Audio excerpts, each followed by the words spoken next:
Welcome everybody to season 2, episode 0.069 of 69's a bad number. That wasn't on purpose. 420, add 420 in there. Yeah, episode 420, episode 0.420 of Behind the Geeks. I am here with Scott Riley, Richard Tubb, and Pete Matheson, and myself, Nigel Moore. And this evening, this morning, whatever it happens to be, we are going to be talking about print marketing / traditional marketing, and maybe even a little bit of email marketing for MSPs, and whether it works, the tactics that we're seeing working, the tactics that we're seeing not working out there. And we're going to dive into a bunch of stuff, showing a bunch of things like all of this crazy stuff that we've got here, and diving into ways you can use it, ways you can get started, and whatnot. Now, caveat, I have got the Rona, and so we're now, it was Scott's turn 2 weeks ago or 3 weeks ago, I think. What's that mean? Oh, you gave it to me. It's me staying away from you. Oh, you staying away from me. I don't want to catch it. It was your turn 3 weeks ago, so now I've got it. My throat is on fire, so I may be a little bit quieter on this one, although I haven't started off quiet, but we'll see how we go. So to kick off the conversation, I think it's probably good for us to talk at the high, like 20,000 foot view, before we start showing things and whatnot about print marketing and traditional marketing and what it means and what it is. And the terms are thrown around a lot of like direct mail and direct response and direct marketing. And I think, Pete, I'm going to shine the spotlight on you because you were doing this stuff in your MSP. You were using it successfully. You were getting some results out of it. You were using one of the most basic forms of direct mail marketing that I believe nearly every MSP should have in place. And that's a basic print newsletter, like a regular print newsletter that you send out to your prospects and clients. So if we want to kick off, that's one of the first things that is in the direct marketing mode. Did you want to kick off just talking a little bit about how you were using that absolutely. And what it might have looked like and how I think for us, a newsletter was, and actually with print marketing in general for us, it was less about like thinking about it, less about direct lead generation. It wasn't like we're sending some stuff out and expecting to get some leads directly off the back of it. We tried a few of them. I mean, we tried like a few direct letters and those kind of things, and didn't really get anywhere that far with kind of doing that approach. But my thinking around starting off with like a newsletter, for example, we want to be on our customers' desks. So initially it would go out to our clients. So we've just got that something that's just sat on the desk that's constantly there. You know, if a colleague or friend or just someone else comes in, it's there's tech. Well, I can't say their name. Techers, my old MSP, like that's them, and you can kind of pass the details over. And just on the off chance that of all the times we've done it, of all the letters that we sent out, then it could get passed to someone and referred to us. But it wasn't just for that as well. And going back to whether it was last week or kind of session before that, when you're talking about putting like your message out, whether it's product updates, communicating the changes with 365 pricing, like all of these kind of things you want to talk about, putting it out across all the media like formats. So like print media, yes, email, yes, but also video and podcasts, as many formats as you can, because you don't know what format they're going to read or listen to it or digest it from. So you might as well put it out through a printed format so they can have something physically there to read. Now, I love the one that the Tech Tribe has, conveniently, because it looks very, very similar to the one I had many, many years ago. But we did a very, very short. It's 8 pages. I don't know how long the Tech Tribe one is, Nigel. Is it about 8 pages? We've got 2. One I think is 4 pages. One is 2 pages, but a weird size, so it folds out into 6, I think. Yeah. So we did 8 pages. But we found it was long enough to be informative, but not too long to just bore people to death, and they won't read it all. It's meant to be short, snappy, and you can fill it out with, there's only really an article or 2 that's in there. You can have a whole page dedicated to like news posts. This is like one of our, I think this was our first one. October 2016 was our first one. And it's basically, I use the cover page as a bit of an intro to how we've got on, what's happened this month, any latest updates you need to be aware of, that kind of thing. There was a whole page just worth of news updates. So just going through the latest news online and picking some slightly relevant, slightly fun, tidbits, like things that, because it's going to business owners. Like business owners might kind of enjoy reading about the new Tesla or the new iPhone. It doesn't have to be like techie detail, because people don't, apart from us, care about that stuff. Bragging board. Love a little bragging boards where you can talk about all your testimonials and just highlight what you've done recently with some of your clients. And we had a article. So this was actually, was this a guest article? This was one we wrote, but actually you could use your clients to get content for your newsletter, like ask them to give you something. We had, accountants are perfect because they can give you finance stuff to put in your newsletter that can help educate your clients on taxes or saving tax, what have you. And then at the very back there, oh God, that's a very old photo of me. Look at my old bleach blonde hair. Hang on, let's click the big button so everybody can see that nice and zoomed in here. Yeah, there we go. Look at that. Dear me. But we had a section on there to welcome new customers by name. So if they signed up recently, they'd see their name in the newsletter. That's cool. What's coming up in the next one, and then if you want to be featured in the next edition, then give us a call or drop us an email. Yeah. That's essentially it. So what was the impact of that, Pete? What was the impact on your business? What did that achieve, do you think? So I think this goes back to its directly speaking. This I don't think had a direct impact on the business, but through everything we did, it was one piece of that many piece of brand awareness. So like I said before, I'm not expecting to put this out and I'm suddenly and my turnover is going to increase or profit's going to go up or anything. It's just something to build up everything else that's going on. And actually, it became a lot easier. I mean, it's really, really easy with the Tech Tribe templates because it's basically done for you. The way we started doing things because of our video content, we created a video. That video would get turned into an article. Well, that article would go into the newsletter. So it went from me having to spend a few hours a month trying to brainstorm, come up with ideas, content for the newsletter, to actually just handing it over to our marketing apprentice, who just went, okay, well, there's 2 videos Pete's created this time, and let's just put all that stuff into the newsletter, and then just fill it in, obviously, with like the latest news and all those kind of bits. So it really wasn't a huge amount of stuff for us to come up with. It was quite straightforward.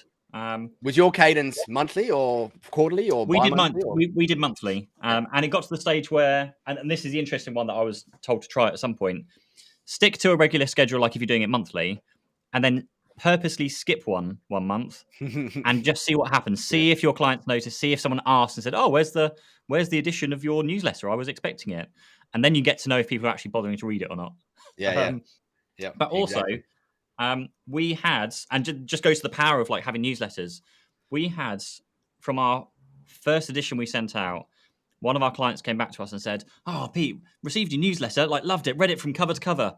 One question, why didn't you email it to me? Because you just read it cover to cover. You just said, exactly. That's why. If I'd send it by an email, like a traditional email kind of marketing newsletter, which we can get onto in a bit, no one would read it. It would get auto-filed into a newsletter folder. No one would care. They wouldn't even pay attention to the information or news stuff, important stuff in it. Whereas this, cover to cover, we had so many comments that people actually read it, digested what was in it, questions that came from it. And you can do things like, just before I kind of move on, I haven't got any here, but my opinion with newsletters is don't print them out on a laserjet in black and white and staple the corners together and put it in a white envelope. No one's going to read that. Like, print it in full color on good quality paper and put it in like a bright colored fluorescent envelope because it stands out. And people get to know that when that orange or yellow envelope comes through every month, that's the newsletter. In terms of who to send it to is worth touching on as well. We generally sent it to clients because we wanted our clients to have updates and any like active, warm prospects we were talking to as well. So we didn't send it out to a cold list because that can get very expensive for print marketing, but we at least sent it to those we were talking to, or at least we knew there was an opportunity. So we might have been sending it to them for like a year because we knew it was a long tail opportunity, but we kept them on those lists. And as soon as we knew it was kind of a dead end, sounds a bit rude, but we took them off because I'm not going to spend the money on a dead end. Because particularly when you're printing like an 8-page full color with postage and getting the companies to ship it every single month, that could be anywhere from like £200 to £500. So it's quite a high monthly cost from like a marketing expense anyway. But as you say, it's also the point to make there is with marketing is the costs are not like it's not the raw cost of that you should be focusing on that are the expensive part. It's the how much did it cost to get someone to read my articles and to engage with my content. And as you say, like as you were saying, throwing an email newsletter together and getting it into their inbox, it's probably got a 1 in 1,000 chance of having someone read the entire lot.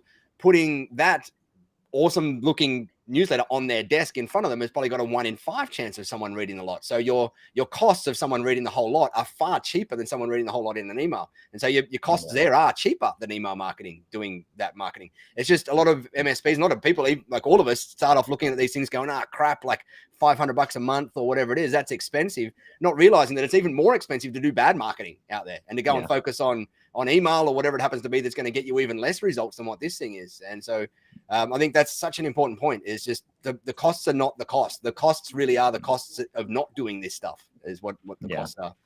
One thing I would say, just to finish that part off, is with like, without getting too much, well, it is in the weeds, like the paper quality and those kind of things.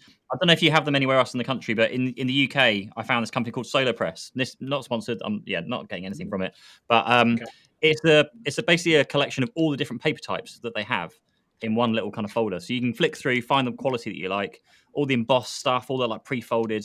That I found is really useful because you can look through, find the quality that you want to use. And we did a few like those little kind of square brochures, like these things, that had a rubberized texture just on the front cover, just to make it feel like that high quality, and then a slightly different texture inside. Just, it's worth getting one of those. They're normally free because obviously you're meant to buy stuff off the back of them anyway. I geek out on those things. I love grab getting one, flick through it. It's so interesting. It's like I've got buckets of that stuff here. Cool. You know what you guys are reminding me of right now? Have you ever watched the movie American Psycho? Oh yeah, my favorite movie. The 14 milligrams of business card. And it's like, at the moment, I'm looking at Nigel and Pete. I'm like, American Psycho here. Yeah, so. Geek out on that stuff like crazy. Someone's going to get out a metal tin with their newsletters in. I keep mine in a metal tin. Here's my newsletters. But it's such it's a funny point.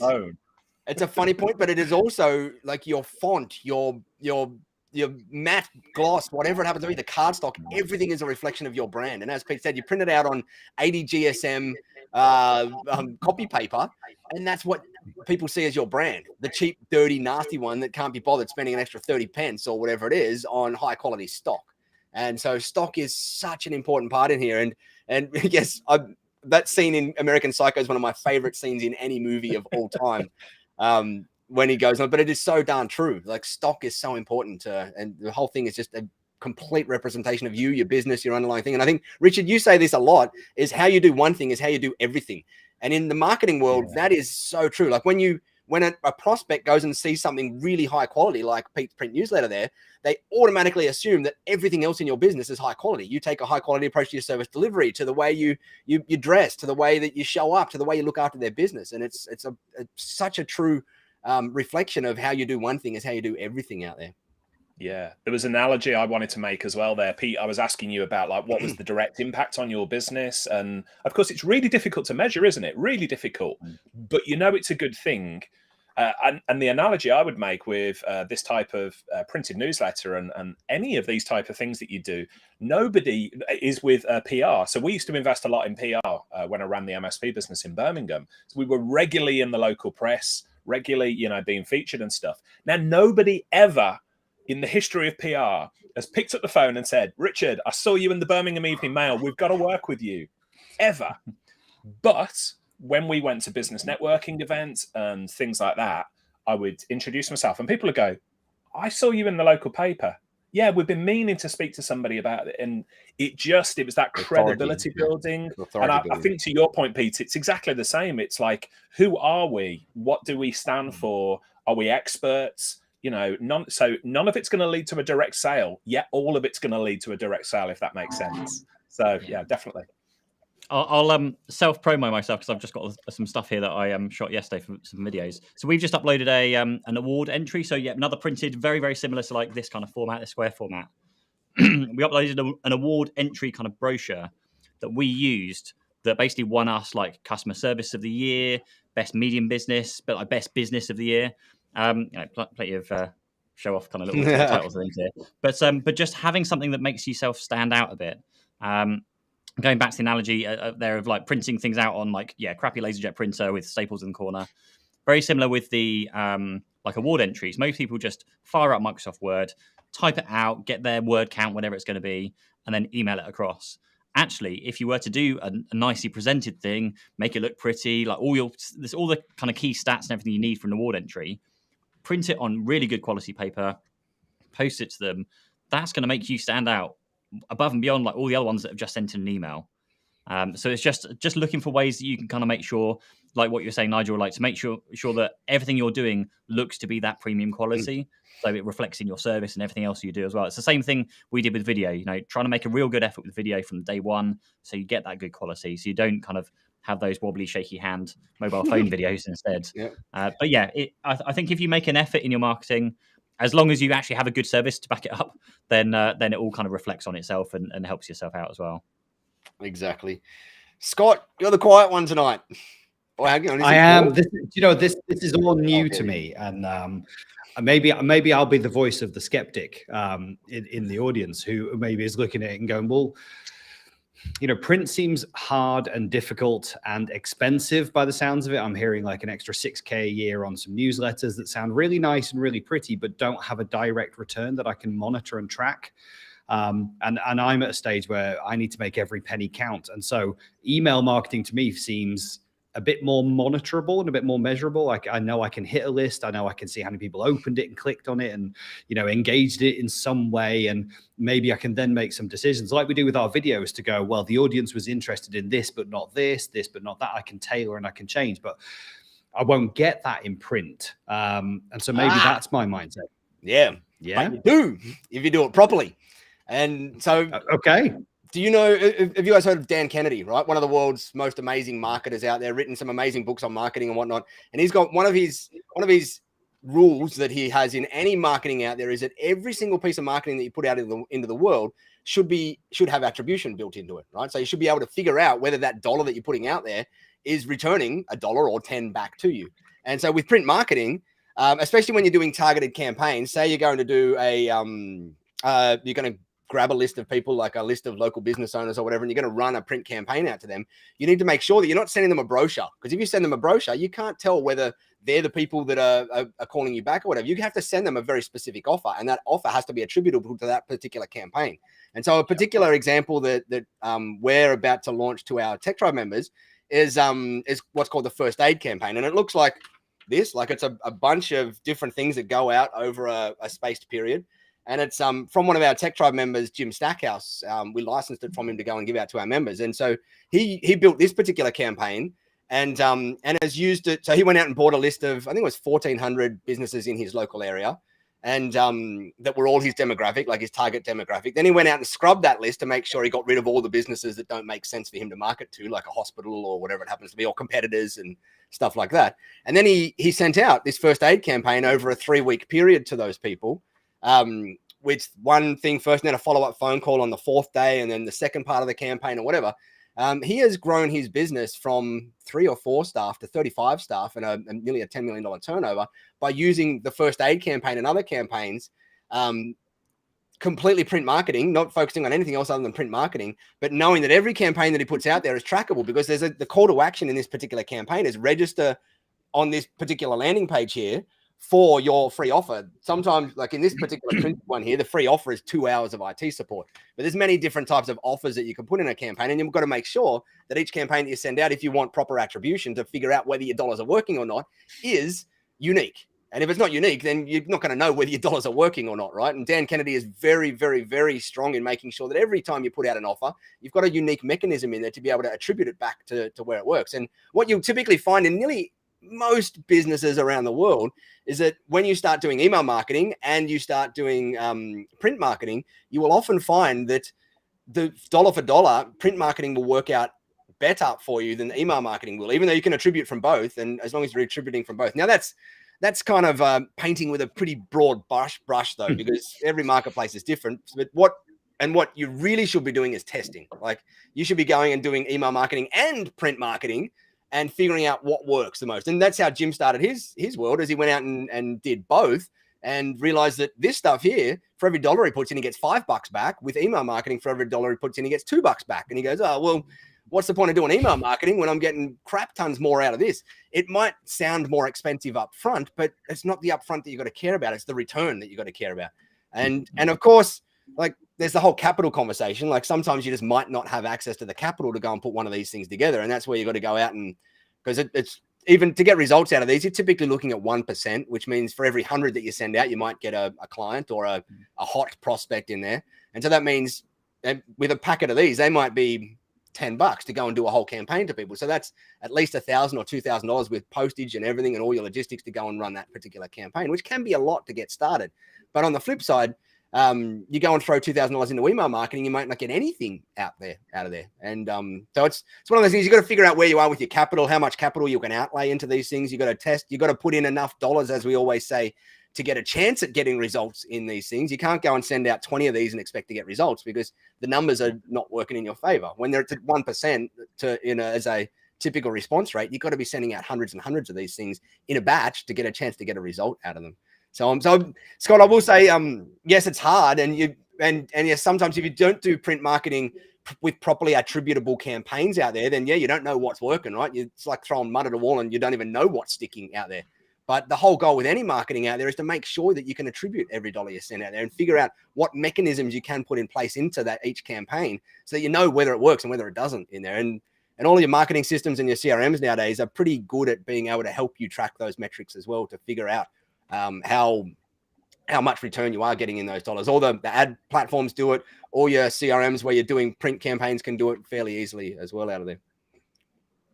I'm going to stop talking because my throat's going to burn. I'll save your throat, Nigel. Nick Smith in the chat makes a really good point that I think. He said he's often seen things like a flyer with a QR code and some kind of reward for scanning and registering, mainly in-person events. That really helps with attribution. I'm going to say now, especially 100%. As you're suffering from coronavirus at the moment, the coronavirus has done more for the QR code than anything else, because I can tell you prior to coronavirus, QR codes were around and we've all seen them. Did anybody ever scan them? Like hardly ever. And then thanks to, coronavirus and everybody having to check in at organizations and scan things and this, that, and the other, QR codes have really taken off. So it's gone from being something that was like, oh yeah, I'd rather type a URL in, to people have just got used to using it. So great point on that, Nick. Yeah, 100%. With codes, because it's a good way to do attribution as well.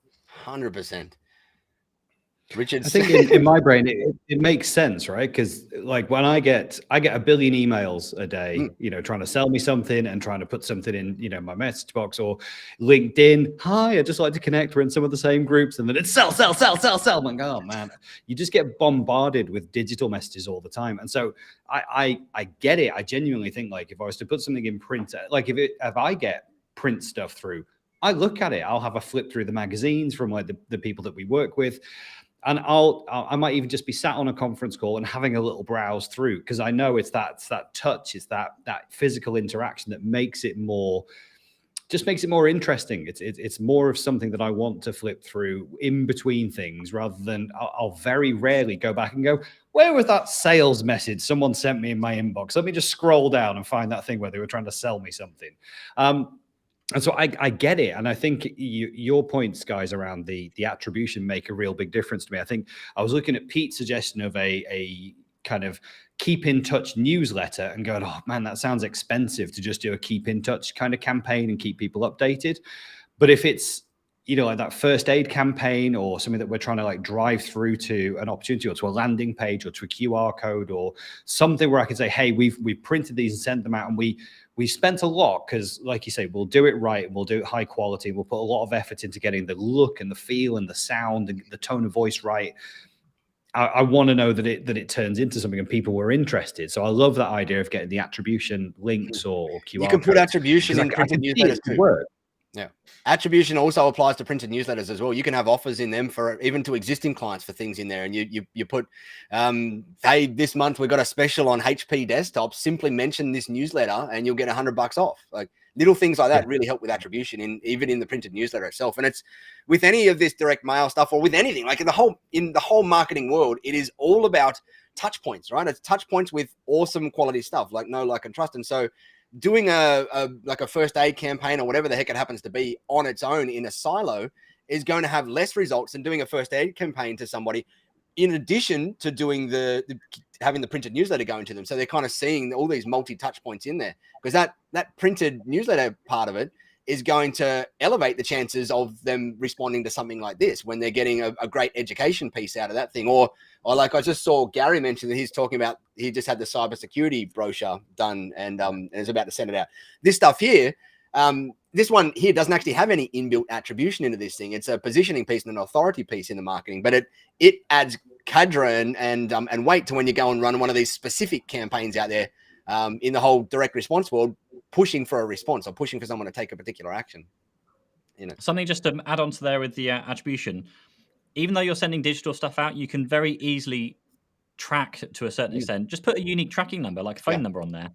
Everyone's got, VoIP phone system. Just spin up another phone number. Yeah, we did it for literally everything. We had, we gave away notebooks, like paper notebooks, like just plain paper. Put a number on the back of them saying, call this number if you need a new one. We'll give one to you for free. And we could know exactly when someone was calling that number that it was going to be to request a new notebook because it had that unique number on the back. You can do that with everything, with obviously a unique number on your website. There's ways of tracking that in with your Google Ads as well. So you're tracking Google Ads phone calls. But yeah, on every single thing that you're printing, put a different phone number and make sure you obviously register it in your phone system of what it's coming from. 100%. Then you can start tracking and figure out where the business is coming from. Yeah, it is such a good point. With tools like Twilio and all of those things nowadays, and all those VoIP numbers where it's so easy to get a separate number nowadays, there's really no excuse to not put a separate number in every single type of campaign you're putting out there. If you're putting a phone number in a campaign, for instance, in the first aid one, you might not choose to put a phone number because you might only want them to go to a landing page to register. But if you are going to put a phone number, make sure it's unique in there so that you, as Pete says, you're seeing how many people are making calls from that one specific campaign out there. It's so darn easy nowadays. Talking of unusual campaigns, I've just almost laughed out loud here. Jürgen Lindblom on LinkedIn has just said, how about sending USB sticks with information regarding security awareness courses? Wink, wink. I think that is absolute gold because as soon as people plug them in, you can be like, hijack their computers and you can... You just make your money that way by logging into their bank account. You don't even need to provide MSP services, man. Agreed. But that's an in-joke in our industry, right? Now, Richard, you wanted to talk about books as well. Oh, sorry, just you go. Before we move on to email marketing and books, there was one other thing that we had a fair amount of success with, just trying to find it here. This is something that we started doing fairly on. So this goes back to like the they ask you answer kind of thing we were talking about a few weeks ago. And it's when you walk into like the first meeting with a client or when you're doing those first initial discussions over the phone, all the questions they normally ask you, like, what do you charge? Like, how does out of hours work? What are your support SLAs? Like all that kind of stuff. So we created this. It was kind of a welcome brochure / hello brochure, which was basically answering all of those questions. And it literally went through all the services we offer. How do we pay? Payment terms. We're on 50-day payment terms and collected by direct debit. Like, however you want to do that stuff. This is how we do feedback. These are the services we offer and sell. It just runs them through everything. So you can basically leave the meeting and go, look, hey, this answers most of the questions you've got right now. Here you go. I'll leave you with it. And that kind of gives them all that info without having to go through and spend all that time. And you can do that to stage. It started off as we'd send it to our new clients. So you've taken a client on board, you send it to them to welcome them. That was why it's called the welcome brochure. Because it would say like, oh, on day, I don't know, on day 5, you're going to get some brownies. You know, there'll be a special gift in the post for you. Just things like that. Yeah. And then it developed into actually it's a welcome brochure. So let's send it to them before we see them. Yeah. So they've got the information before we talk to them. So yeah, that's another thing I'd add into there on the print and media side of things as well. So cool. And I think you've got that as a template in your online course. Yes. Oh, thank you very much. Yes, we do. There you go. If you want access to that template, log in and get it. There's one inside the Tech Tribe as well, but it doesn't look as nice as that one. So go and grab Pete's. Sorry, Richard. You're going to go on to... I've got a terrible cover guy. Don't apologise, mate. That's gold, what you've just shared there. I think it's absolutely awesome. Yeah. I wanted to make the point. We're talking about traditional print marketing and things. People don't think as books as being marketing, but it is like one of the best ways to position yourself as an authority. And, you know, writing books, yeah, there's a lot of upfront work here, but there's for MSPs watching, you know, people like Paul Green in the UK and the USA. He produces books for clients that, you know, sort of ghostwrite them and allow them get out. I know, Nigel, we've got ebooks in the and books in the offing in the Tech Tribe as well, haven't we? That are coming down the we've got a line. Cybersecurity one underway, like an end user cybersecurity one underway. But the point is, even though it's like a heavy lift if you're writing it from scratch, it's such an authority positioner for you. So I can tell you the amount of people who have decided, to work with me because it's like, oh, right, I've read your book. It's like the number one thing that you can position yourself as an authority. I would say public speaking would probably come a close second there. But yeah, imagine walking into a meeting with a prospect and instead of handing them your business card, hey, hand them a copy of your book. Say, hey, I brought this as a gift for you. Or you meet somebody at a networking event, exchange business cards, and they ask you for something. You say, actually, that was in chapter 3 of my book. I'll send you a copy. And they get a nice little piece of, a nice little envelope come through with your book and a thank you note and stuff. So yeah, at that point, it's a heavy lift, or it can feel like a heavy lift. Super, super important though. Really good. I think Scott said it as well. I really want to write a book. Well, actually, I've written a book. As soon as I sold my MSP, one of the first things I did was basically dump all of my thoughts into a book of like my journey. And then I think I got distracted by something else and didn't do it. But mainly because my memory is so bad that given a few years' time, I'm going to forget everything that happened when I was running my company. I'm sure. It's like a journal, isn't it? Like I've written three books now. And I can tell you, each of the books that I wrote 90% of them in like 3 weeks. And then the final 10% of them, 9 months it took to finish. And Nigel, I've got 2 books that are 90% finished and have been for 2 years. And the pandemic came along and I've just and it's like, for God's sakes, just get them out there. We talked last week about the book, I've got content marketing for serious and boring industries. It's so close to being finished. So, when I say it is a heavy lift, it does take some time to get there, but it's such a good... So a question for, I guess, Richard and Nigel. So I've got my book that is basically written. It needs tidying up, it needs fixing, it needs, like, I guess, proofreading. What stages do you go through after you've kind of done that 90%? Yeah, I would get on board a book editor pretty soon. So there's not a publisher. You probably don't need publisher. Self-published. Yeah, there's a lady I work with in the UK. She's called the Proof Fairy. Good branding there, and it's literally I bring her on at the start of the project with a book, but she goes through, and you're a good writer, Pete. I know you are, but like I think I consider myself a good writer, but then when an editor gets involved, it's like, oh, I'm never going to write another book again. But they make the book look good for the readers. It's not, about your ego or anything. But then they format it for Kindle, and the last couple of books I've self-published. And you're not going to make millions out of it, to say that up front. So I'm going to position this purely as an authority builder. But if you self-publish, you earn a lot more than if you go the published route as well. Yeah. And Richard, you just before we dive out of book marketing, because book marketing is very, very, very powerful for MSPs and any professional services business. You mentioned that it's a heavy lift. And I want to kind of challenge that a little bit in that, it is to a degree, but it's not that hard to get out a basic book to people. And like, for instance, like even that book that you've got there, Pete, the welcome book, that would have been a bit of a heavy lift for you guys. But if you had put that same time, effort, and energy into a cybersecurity for end users book or cybersecurity essentials for small businesses book, you would have been able to knock it out in probably, if you were the owner of the business, you probably would have only been able to spend 6 to 8 to 12 hours writing. And that's it. That's not that much time writing it. And just a couple of chapters of some of the biggest risks and whatever.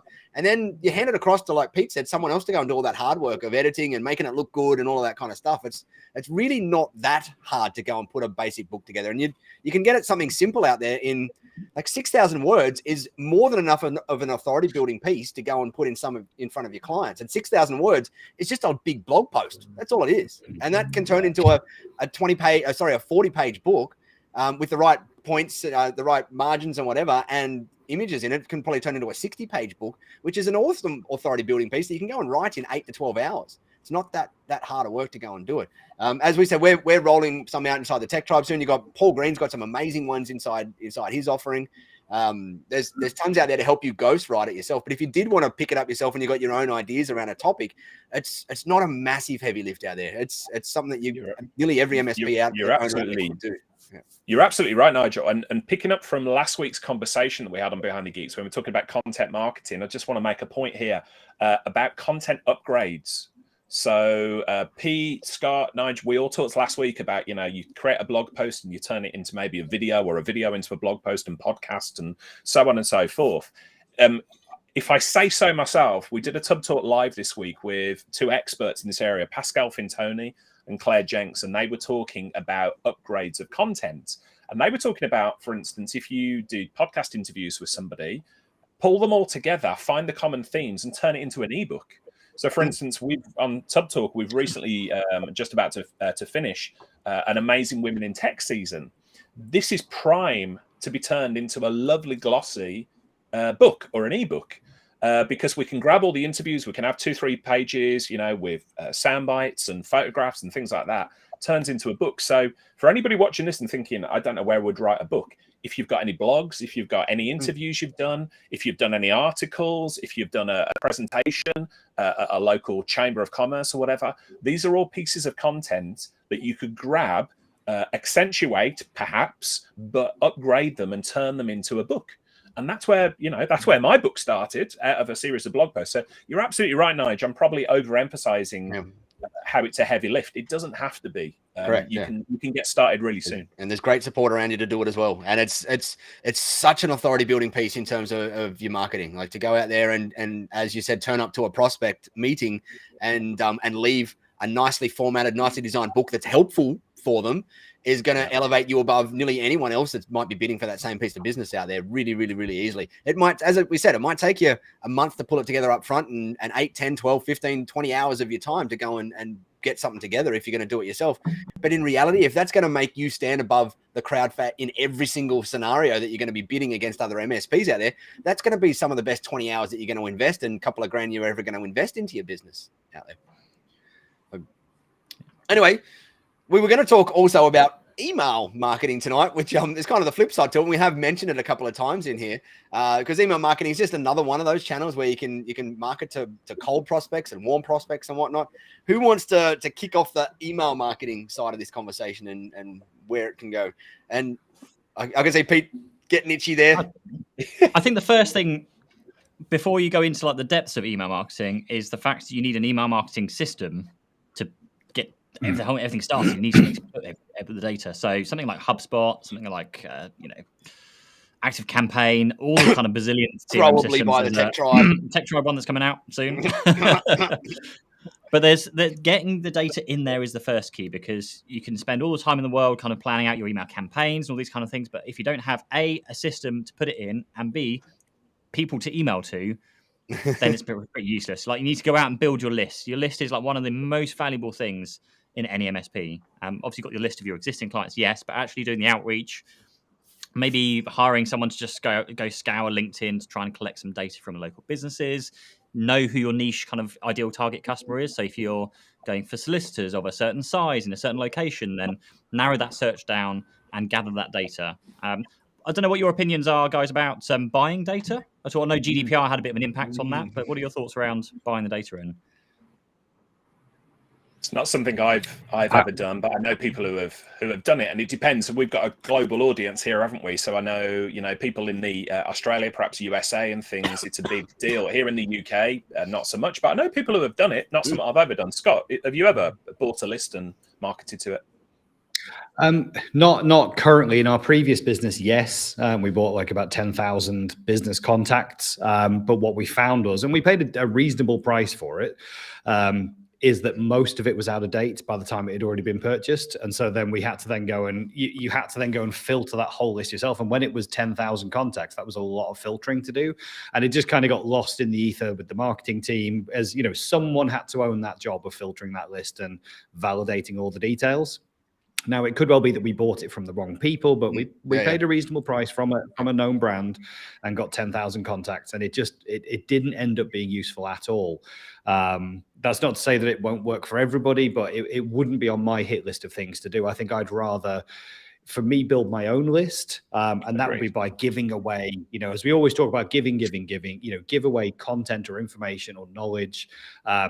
And maybe just put some of that a little bit behind a captive portal on a landing page, give away a whole load of information, say, hey, if you'd like to learn a little bit more, we've got an ebook or a PDF or whatever it is, just pop in your email address here. By the way, and be candid, this will add you to our marketing list where we'll send you other relevant information.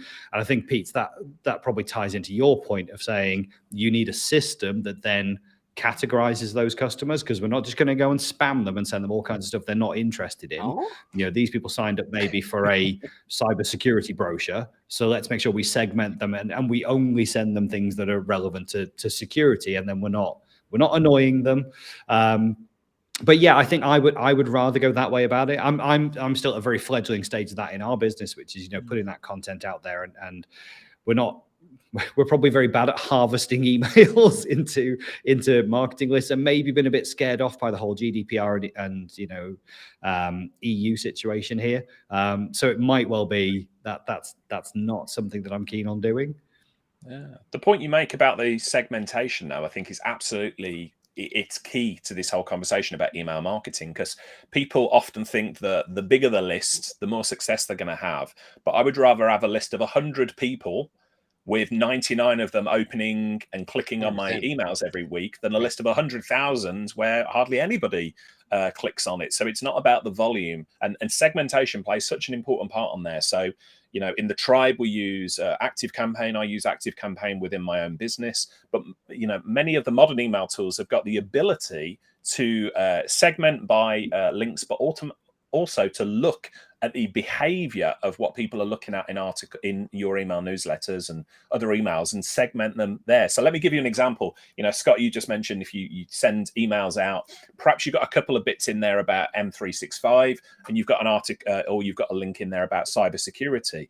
If you do that every week, you know, a tool like ActiveCampaign, for instance, if somebody's clicking on cybersecurity links in your email newsletter every week, it's going to say, hey, these guys, I'm going to segment them as hashtag cybersecurity or something along those lines. Or for instance, if they're always clicking on links about email archiving tools, you know, a tool like ActiveCampaign and others can segment them as, hey, this might be somebody that you want to get in touch with about your email marketing, about your email archiving services. So segmentation is absolutely key. And I think, you know, the days of just blasting an email out to your entire list, Long gone. that's a surefire way to get people turned off to what you're saying. What is a good open rate? What's a good average open rate for emails? Yeah, I mean, I can share what are you guys all seeing? Yeah, so we typically do between 25 to 30%, and that's pre-segmentation.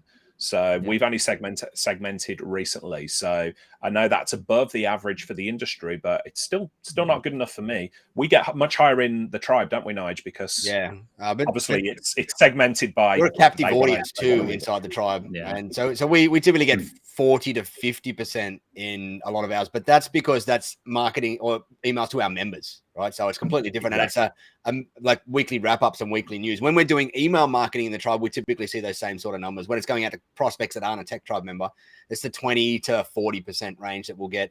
And click-throughs depends on your call to actions. Like, it all comes down to how good you are at crafting a call to action to encourage people to click through to the next step. When we're doing really good ones, I've sent out marketing emails where I've got 20 to 40% click-through rates on them, which is huge. When you're sending cold emails, like Scott's talking about, where you go and buy a cold list of 10,000, you go and send it out, and you're trying to get a call to action out of them. Sometimes you're lucky to get 0.001% click-through rates and 0.01% reply rates on them, but that's because of the nature of your relationship with the list, and you don't have it in there. But when it all comes, there's so many variables that make up that difference in there as to what you're going to get good rates in there, and it comes down to your relationship with your list. Like, as we've talked about on so many of these things, it's what's jab, jab, jab, right hook, I think is Gary V's method of it, but it's really value, value, value, value, value, pitch, value, value, value, value, value, pitch. You do it that way, and you're going to have people interacting with your stuff. But if you go pitch, pitch, pitch, pitch, pitch, little bit of value, pitch, pitch, pitch, pitch, pitch, people don't read your stuff. They unsubscribe, they mark you as spam, your deliverability goes down, and you get those 0.1, 0.2% rates. You have a good relationship with your list, like Richard does with his list, and he gets those 30% open rates on a good marketing list out there. And it's so done. I'll share something as well about click-through rates as well. And this is for anybody watching. It's all of us have had, whichever part of the world we're in, we've had a leaflet pushed through the door, haven't we, for the local pizza company. Yeah. Has anybody ever picked up that leaflet and then gone, oh my God, I need to go and buy a pizza right now? You just don't. It sits there in the background. And then when you fancy pizza, you get to that drawer in your kitchen with all of the junk in, and you get the pizza anyway. You get the point. Email marketing, you know, I can tell you more often than not, I have sent an email out, and somebody has picked up the phone to me or dropped me an email back, having not read the email and said, I got your email newsletter through. It reminded me I needed to call you about this project. Nothing at all. So don't, and it's to your point, Pete, about your printed newsletter and things. Quite often it is just being front of mind. So the consistency, I send the MSP Insights out every Tuesday to the industry. Some people don't read at all for weeks. And then all of a sudden they'll read all of them in a go and pick up the phone to me, or they won't read it at all and pick up the phone to me. So it's not just about the content being timely for the person. It's about being front of mind as well. So it's worth remembering that the more often that you're speaking to people, the more likely you are to be on their mind. Yeah. Recency. Well, I think that's a great question. I was going to say, how often should we be sending this stuff out then? If we're thinking about, print and email marketing, I think we had this question last week when it was about social content, like how much is too much? And in this case, when I'm thinking about print marketing and traditional marketing that way, that's all a cost. So what kind of cadences do we think is good, for staying top of mind with our clients? I think as long as you're going back to, was it Nigel or you guys said or actually you, Scott, segmenting your data, as long as your data is segmented properly, it doesn't really matter. There's no real correct answer to any of that. I get that question an awful lot with like the video side of things, like how long should a video be? Like there are reasons why TikTok exists. There are reasons why feature length films exist. You can have a video as long as it wants, as long as your audience is looking for that. So I think as long as you're niching your content, as long as you're providing value, again, if you're putting something in there that's useful to them, valuable to them, then it doesn't matter. You could go every day, dare I even say every hour. If there's enough value I don't think I've ever seen an MSP do too much out there yet at all. And my answer to that one really is as much as you need to get the results that you need. That's it. Like if you've got a certain level of people, a certain goal in your business that you need to get to, then you're going to have to put out as much stuff that's going to get you to that result. And more, so to give you a chance, like some buffer in there to make sure that you're going to reach your goals.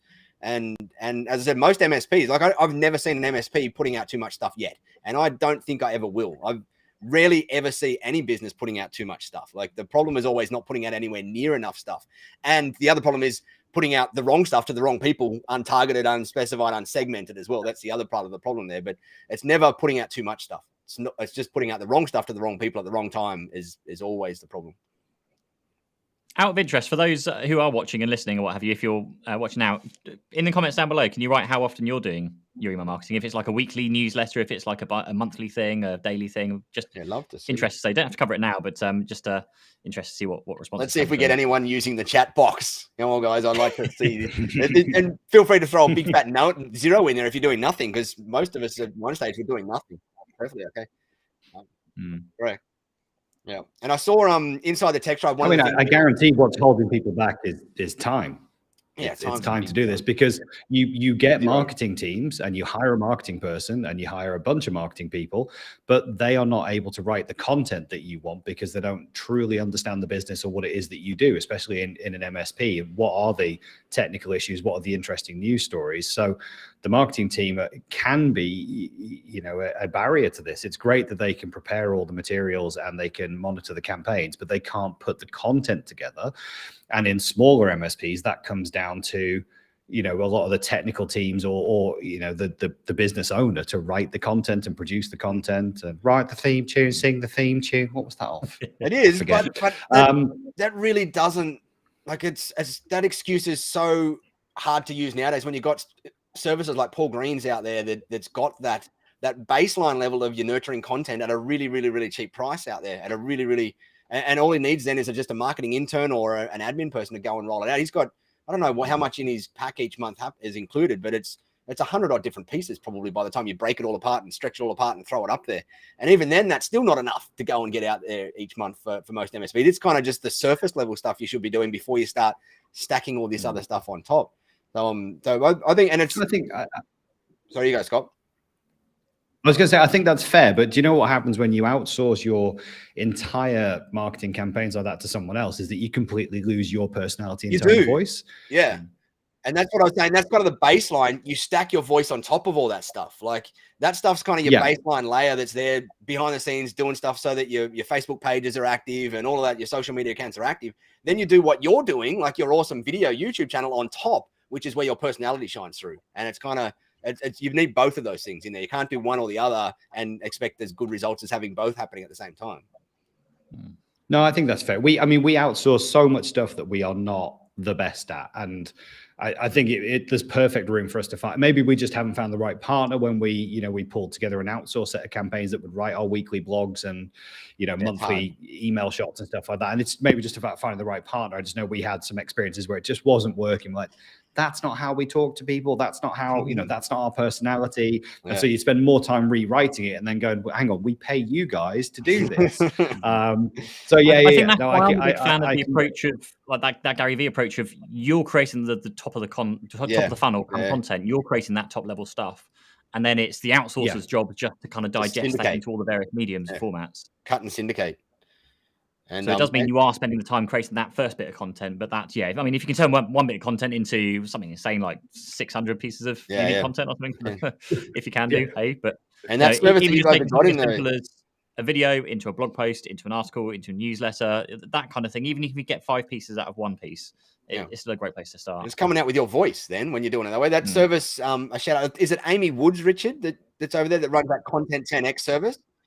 And she will take, like, if you do a video, I think she's got a service where you just need to do one video every 2 weeks, Scott, and they'll jump on a phone call with you and do a 1 or 2 hour video with you. And they pull out your personality and interview and all sorts of stuff. And out of that one video, they get something like 60 pieces or something. And I might be paraphrasing the number there and I might be getting that wrong, but they charge a monthly service for it. But then everything's in your personality because it's you. They're just cutting the whole thing up. Their whole service is cutting you up into all those things. And there's a bunch of those really good services out there. I know I mentioned her because I've seen the results of her stuff and it actually looks really good. Like they're a high quality service from what I've seen out there. But I mean, even for me, and we are busy, doing a lot of different things in the different channels. That sounds like a perfect match for us. You know? And I can see, if I look at Lee, he's just made a comment that just says he's found the past 2 weeks really uncomfortable because marketing effort is almost zero. Like they're at the beginning of that journey, and it's another mountain to climb, right? And I can totally resonate with that because there's so much stuff that falls on on me as the owner operator, player manager. Look, I've used a football term. Get in, everyone will be proud. But it's that falls on you that you're just like, where's the time? And so having good outsourced, like everything else that we've done that we say we're not good at this, having a good outsourced partner is definitely called for. But I love this idea of Content 10X. That sounds like one that I would love to get into because we do make regular videos. And if someone could pull that out and turn it into blogs and posts and socials, I'm in for that. But Lee, I think, you and I are on the same pain. It's difficult, it's difficult to find the time, but we all recognize you'll put the effort in and the return is massive. We've already talked about, even 2 times return on email campaigns, 5 times returns on print You don't campaigns. get that in a stock market where you put $1 in and get another $1 out within 6 weeks, do you? Like, no, it doesn't work. And I don't get that in NFTs. No, that hasn't worked out well for me.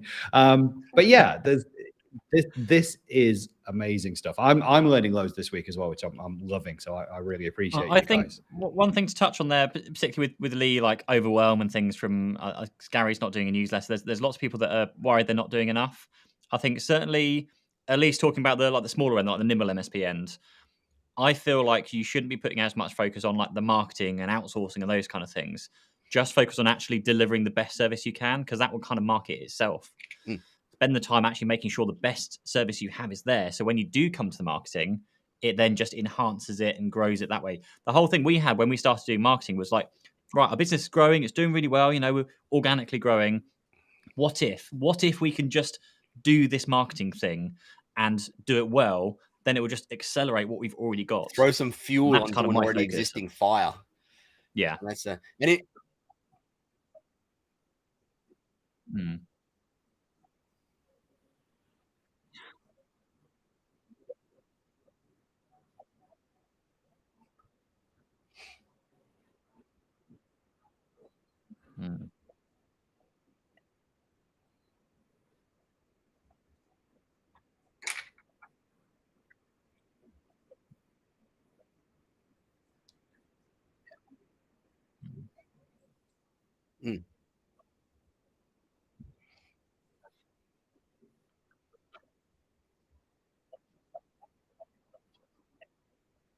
Yeah. And one thing I'll say with that marketing, where like when you're getting to that point where you're kind of struggling to get it started, is I see most of it is mindset, and most of it happens. And I know, Lee, I'm probably going to call you out here just because you'll probably let me, but I know you've gone through this period in your business right now where you've not focused anything on marketing because you've been putting in this incredible ground floor, like these incredible systems that are now in there, that you've now built this service delivery team that's cooking with gas, and you've got all your SOPs and your processes and everything. And so your season right now, up until now, was to focus on that, not to focus on marketing. And so you can't beat yourself up about that. You can't do anything about that. You can now say, though, that I'm now at the point where now my next challenge is to solve this marketing thing.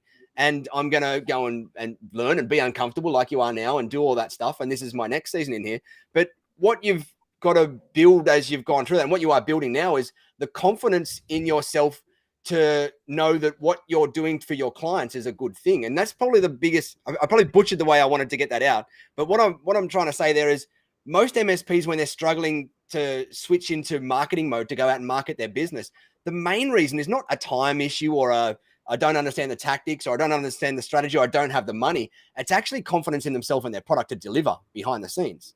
And that's what holds most of them back. And I think, Lee, you're at that perfect spot right now where you have gone and built that back end system now, that you now should have the confidence to go out and sell that now, and go out and not only sell it, but feel that it is your duty to go and sell it, because there is a bunch of clients, there's hundreds of thousands of small businesses out there that don't have access to your awesome product and your awesome service and your awesome team, that are having a disservice from their current members. And now it's your duty. And the more you see it as your duty, the more excited you get about marketing, and the more easier your marketing flows, and the more you want to dive into it, because you kind of feel like you have to, for your client's sake out there now. So it's kind of a long way to trying to get around to explain that. But I think we all go through those seasons and those phases of confidence and non-confidence in our product and our services, and having to put a season on building our product. But then when you get to that point of focusing on marketing, you go all in, because you realize that you've got to get your awesome stuff out to your people and do it. So anyway, that's it. That's end of my rant. Is someone blocking up here? Did I? I think Richard, we lost audio from Richard, apparently Richard on the stream. But I just checked on LinkedIn. I can hear you. I'll show everyone very briefly before we pass over to, I guess, Richard, if you want to chat about some marketing foundation stuff, is those of you that are looking in terms of like segregating your data, those of you who are looking to like, how do I segregate? What do I segregate? My three initial like go-tos before you get into like really topic and category specific would be, you've got a big, massive email marketing list, or maybe if it's even just your clients, have three like funnels or three categories. One of them is your marketing, just generic marketing. One of them is your critical updates. So that is when something's blown up or gone offline or service outage. That's your category where you can email those urgent emails to your clients. And the third one is product updates. So if you've got a new service or a new app in 365, that's the category you use for those. So that gives you three basic categories to get started. And then, of course, if you can segregate beyond that, then absolutely do. You can be segregating to clients, non-clients, warm clients, ex-clients, and all that stuff within those groups as well. But just start off with those three categories and then figure out where it takes you from there. Richard. Over to Richard. Do you want to talk about the foundations? I can hear you. Can't hear Richard. Weird.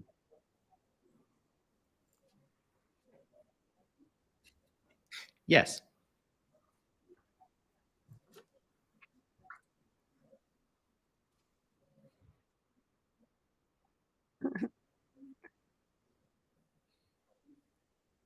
Yep, sure have. Yeah, I've got a certificate. Oh, you printed yours. Oh. Apparently, people still can't hear you, Richard. I don't know what's going on, but people can't hear you, Richard, for some reason. How weird is that? Oh, no. Well, hopefully you can hear me. But yeah, Richard was just saying that last week we were called out because Richard and I had not finished our marketing foundations training on the Tech Tribe. But now, and he's even got the certificate to prove it, He has finished it. And so have I. It's been an absolutely fantastic course. And I can't believe that I didn't do it sooner. But you guys were talking about your tofus and your mofus and your bofus, your top of funnel, middle of funnel, bottom of funnel, and where you should apply your different campaigns and what to expect. I love it. It's been absolutely fantastic. And it was also a good kick in the bum for me to go through and finish all the other courses that I'd started. So the cybersecurity primer with Jennifer Bleem, the Andrew Moon LinkedIn Foundation, $2,000 value course. I've done all of those. Awesome. So now when you look at me in the Tech Tribe, I've got all the badges. You're badged up. I'm all badged up. But honestly, the training is fantastic. I'd recommend anyone here who's a Tech Tribe member, go through it. It is well worth it. I learned so much. And I'm currently reading Magnetic Marketing by Dan S. Kennedy. Awesome. Yeah. And again, that's on audiobook. That's how I read things. But so in my car, he's busy wittering away to me, and it's awesome. I'm loving it. Cranky old Dan, who's one of the most amazing minds in the marketing world. So no, I'm loving it. So genuinely, get yourself into the tribe. Get on those courses. They are super duper valuable. I've learned so much already just this week, but I'm going to go back through them because they don't take a long time. It maybe took me a couple of hours, to get through each one, and now it's just worth going back through and just, I always like to read things a couple of times to get it really locked in there. That means you got to listen to me a couple of times. That's scary. Oh heck yeah. There's you guys will love this. There's always a course that is exclusively run by Andrew Moon or Jennifer Bleem, but Nigel's just got to get in there at the beginning. Here's 10 minutes of me just to make sure you know. It's me. I set this up. But setting anyway, the theme. I'll hand you to the expert in a minute. But here's me. I'm gonna put my face on their videos sometime soon in the next one, so that they're talking, but it's my head. Anyway, we've got to wrap up. We're already over time. I don't know what's going on with Richard's mic, but we will endeavor to try and figure out what's going on there. So sorry, everybody, for having some moments of silence in there, but we will figure it out. I suspect there's something wrong with the Restream platform that we use here, but we'll figure that out. But anyway, hopefully that was helpful to everybody. I'm going to hand over to Pete, who always does the awesome wrap up at the end, and tells people where to click up there or there or there. Thank you, guys. Thanks, everyone, for joining us. Thanks for everyone in the comments. Lovely to see you commenting today. Thank you. Make sure you subscribe to the channel on YouTube, which will be down below Richard. If you go onto the podcast platform as well, whatever your favorite podcast platform is, we're on there too. Make sure you grab a link. Click the link down below to sign up for Tech Drive to get some 40% discount off for your first month. Invaluable resources in there, like all the marketing kind of resources and courses that Scott's just talked about, and get your own certificates. And I think with that said, we're going to figure out what we're going to talk about next week. We'll see you same time, same place in a week's time. Thanks. And I'm going to throw a last sneaky pitch in here for your stuff, Pete, because some of it was mentioned on here. So if you're not a member of Pete's online course thing, he's got some of his stuff in there as well. So go and check that out if you haven't already. But that's it from us. I'm clicking the end stream button. Thanks, Scott. Thanks, Pete. Thanks, Richard. We'll chat to you all same time, same place next week. Bye for now. And thank you, Lee, for being so generous at being our guinea pig and on the receiving end. You're a gentleman and a scholar. Thanks, guys. Thank you.